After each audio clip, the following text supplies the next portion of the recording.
Right, so we pick this discussion up with a political analyst, Dr Ntsikelelo Breakfast, who joins us now via Teams. So, Doctor, thank you so much for your time on the program this hour. So a lot is happening right now in the Western Cape.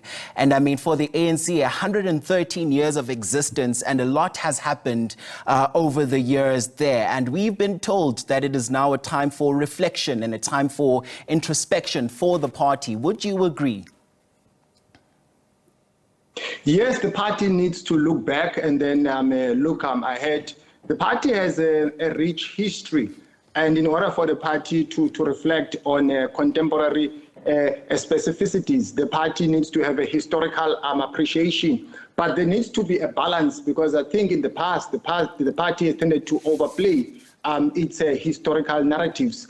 The greatest advantage of liberation movements in post-colonial states is their collective memory. But then at the same time, I think also there needs to be a responsiveness to the plight of the people, because the party has tended to drop the ball in terms of promoting development for the majority. And you know, Prof, you actually talk right now of a balance, and you know, many have said that there's been a somewhat reconfiguration or realignment of South African politics there. I want to know from you, where does the ANC fit in all of this?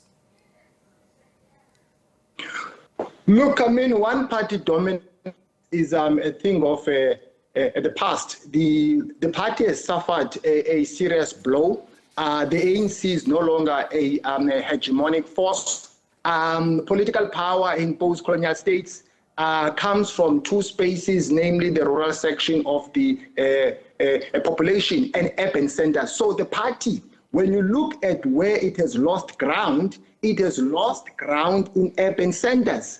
And the support of the party in the rural section of the population has not been affected. So the party needs to reconnect with the people in urban centers. And how do you do that? You don't do that by trying to be historical too much, but you do that by getting the job done in government, especially when the ANC is in power at local government, at provincial government, and so on. Without that, I can bet my bottom dollar the ANC will never ever bounce back to the helm of power. It will be just talk and no action.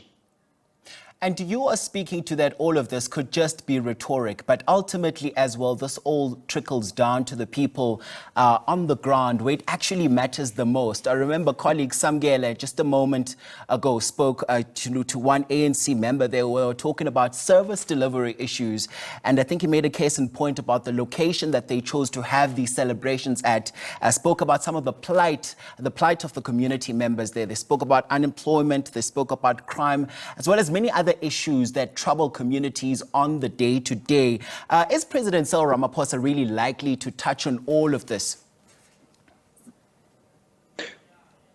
Well, your guess is as good as mine. But I just want to touch on what you said earlier on, because I think you've touched on a very important point in terms of the nexus between services that are needed on the ground and the political behavior of voters. Now, there has been a very interesting trend at SADC level, which is a shift of political behavior amongst the younger voters. As you have seen in Namibia, SWAPO has been dealt with a blow. At the moment, their support has shrunk in Mozambique. Frelimo, we're not sure if they won those elections, never mind the ruling that has been made. Even in Botswana, the ANC also has been affected by that. So the party needs to make sure that if it wants to hold on to power, it cannot do that by exploiting historical factors. It needs to respond to the material conditions of the people at grassroots level. That is the only way out of this quagmire that the ANC finds itself in at the moment. And when we backtrack a bit, Prof, when we look at the history of the ANC as well, and when it was founded, so much has been said around what has happened over the years, particularly when we look at the ANC as this former liberation movement right now, and the brief history that you can also see that we are talking our viewers through right now talks about in February 1990, the government lifted the ban on the ANC, freed Nelson Mandela and other political prisoners, allowing the ANC to openly recruit and establish regional structures. So this is part of the historical context as well of the party right now.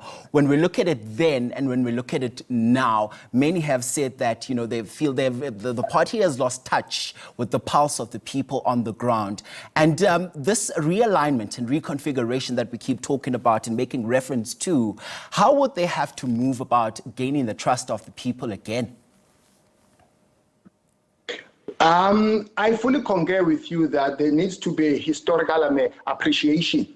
There's nothing wrong about that.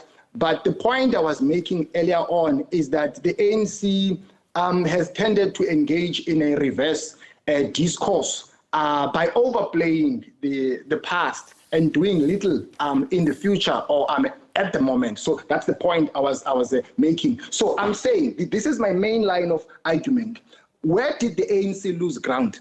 The ANC lost ground in urban centers, full stop. That's where they lost ground. And the ANC needs to go back to those people where it lost ground and try to make sure that they get the services that they need.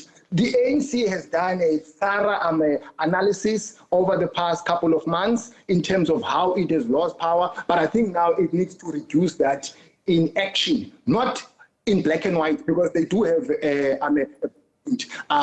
now it's time to get the job done now if they want to go back to power again, because they've got two options in the upcoming local government elections. It's either they go one level up or one level down. There's no in between. No in between. And you just said something that's very important, Prof. You just said they tend to overplay the past at times. And I want us to now, just bring it back to what has been happening now in the domain. We've seen some of its tripartite, alliance partners such as the SACP come out to say that they will be walking it alone in the upcoming elections. We've had so many conversations on how they're not happy with the government of national unity, particularly with the ANC going into it with the Democratic Alliance. How are we likely to see this playing over the next couple of months? My prediction is that the SACP is not going to walk out of the Tripartite Alliance because the discourse that they framed is not new. That's an old argument. Remember, at some point, they took a decision at Nelson Mandela University when they held their conference that they are going to swell the ranks of the African National Congress. Their main line of argument is that they don't have enough seats in the cabinet. I don't think that they are going to stand alone because of a number of factors. I don't think the SACP enjoys a great deal of support in this country. So I think the ANC will find a way out of that challenge. But then the debate, though, continues about whether the ANC should be part of the GNU or not. That depends on whether the Ramaphosa faction still continues to hold on to power.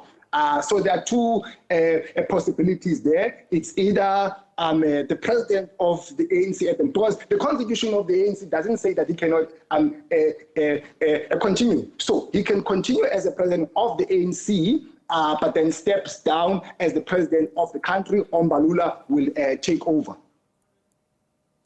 An interesting take there, Prof. And just to bring it back as well, we've heard, so many conversations about the ANC, defining itself as a disciplined force of the left.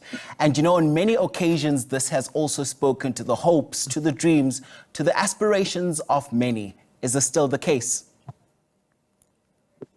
That a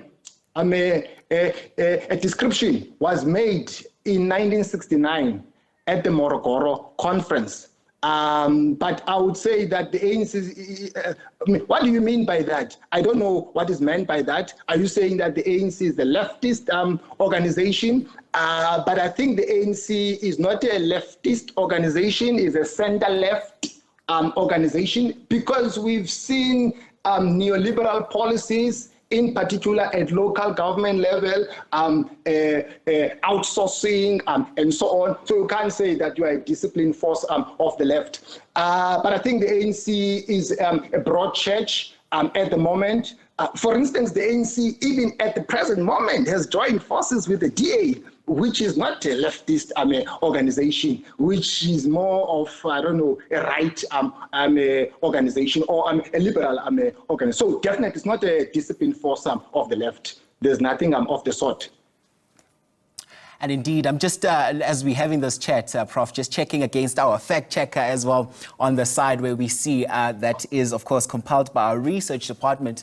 And Prof, just to also broaden it, you know, we spoke about some of those issues that come to the fore now when we look at the ANC as a structure itself. We look at, you know, the ANC Women's League, we look at the ANC Youth League and other organizations as well within the party. And we've seen the build-up to this 113th celebration taking place, with all those structures actually coming together to try and woo in supporters to not only come through, but to also sing on the same hymn sheet with the ANC. Let's talk about this just moving forward, and the ANC using today as you know, some sort of a way of giving marching orders going forward for the party. My view is that if you look at the component structures of the ANC, in particular the Youth League, which has played a significant role in terms of shaping the strategic direction of the ANC. As you know, that when the ANC was established in 1912, it was a middle-class organization. It's the Youth League in the 40s that made the ANC a mass-based political party. But the problem is that since 1994, young people who've joined the ANC have politically been baptized into factions. And thank goodness, in my view, the ANC has rolled out this political program of trying to educate their members. I think that is a noble idea. But the ANC needs to get its house in order if really it wants to function as a unified force and be in power as a party that is in power in a way that is fully fledged, not via a GNU. And you speak about a very important element that has been referenced, Prof, that element of revival, that element of unity. Are we close to seeing the ANC reach that? Because one moment you have one side come out with a different view and another side also. And when we've seen what has happened as well throughout the course of seeing the Government of National Unity also come into the mix, are we really likely to see this goal that the ANC keeps talking about of revival and renewal? Of course not. You know, the biggest challenge of the ANC is that since 1994, in trying to grow itself quantitatively, it has tended to recruit people who don't espouse what the ANC stands for, but who want to use the ANC as a vehicle to access opportunities in pursuit of personal accumulation. So the ANC needs to address that matter. It's a very difficult matter, very complex. I mean, a lot of people have been talking about that. Former President Mbeki, Uncle Gwere, Mantashe. So I think that's the biggest challenge of it. But then the ANC also compounds the situation. Those who are at the helm of power, the dominant faction, the way they apply principles is very one-sided. You know, they allow other people to get away with murder, other people, they want to discipline, and that escalates the magnitude of the conflict within the party, and that is hurting the party in a big way. And Prof, to also bring it back now, because I know as we're having this conversation as well, we also have some slides that are rolling on our screens right now. And currently we also are just going to put up, the past presidents of the ANC. We have the likes of John Langalbalele Dube, Sefako Makgato, and the likes as it continues on this timeline that we're looking at now. When we look at the crop of leaders or caliber of leaders that the ANC has boasted over the years, what would you say has been an improvement from it all? Well, one of the greatest presidents of the ANC has been Oliver Tambo. Oliver Tambo was the glue that held the party together when the ANC was underground. Remember, the ANC could have fallen apart. That's why they held that conference in 1969. And also his political twin, former President Mandela. I think those people, I'm not saying that they were perfect, but they were also like fathers. Remember when young people left the country at a tender age and joined the ANC in exile, they were fathered by O.R. Tambo. They looked up to him. But at the moment, can the rank and file of the ANC say that they look up to those who are in power? That's a critical one that you ask there right now, Prof. And also when we look at the crop of young leaders as well, that we're seeing some firebrands coming onto the party. And a lot has also been said about, whether they'll be able to challenge the status quo and really carry the baton forward and move it along with, rather having things that speak to the hopes, to the dreams and aspirations of the people on the ground. I beg your pardon, sorry, man, I missed your question. I'm sorry about that.